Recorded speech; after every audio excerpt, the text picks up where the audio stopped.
So having a peace of mind is easy. Just be with the law of nature as it is.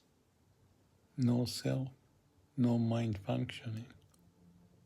And we experience that when we are sleeping or run as high or you are involved and dedicating your work on something. No self. Yet as soon as we use the brain, we seek for solution because that's the function of brain or the mind. So we can go back there. But every time we start to use our mind, we forget the home base, original home of where we are, the most peaceful space, and start to work, play with mind. Has its own benefit, but we should know the base